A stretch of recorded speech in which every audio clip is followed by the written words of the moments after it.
গণতান্ত্রিক রাজনৈতিক দল দরকার। গণতান্ত্রিক রাজনৈতিক দল হতে হলে রাজনৈতিক দলের সব নেতাকর্মীদের নেতৃত্ব, তাদের নেতাকর্মীদের ভোটে নির্বাচিত হওয়া উচিত।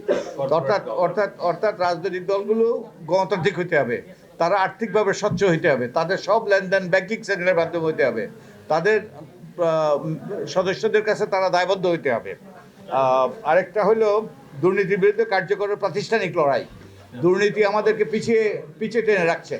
তো এই দুর্নীতি দমন কমিশনকে আমরা সাংবিধানিক প্রতিষ্ঠান হিসেবে ঘোষণা করার আমরা দাবি করছি এবং দুর্নীতির বিরুদ্ধে সর্বব্যাপী অভিযান পরিচালনার আমরা অঙ্গীকার দেখতে চাই রাজনৈতিক দলগুলোর কাছ থেকে।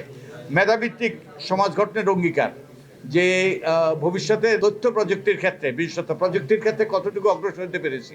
তো আমাদের এই জন্য আমাদের যে তরুণদের বিশেষত সেই মেধার সর্বোচ্চ বিকাশ এবং মেধার সর্বোচ্চ ব্যবহার করতে হবে। তো এই জন্য আমাদেরকে রাজনৈতিক দলগুলো সুস্পষ্ট অঙ্গীকার করতে হবে।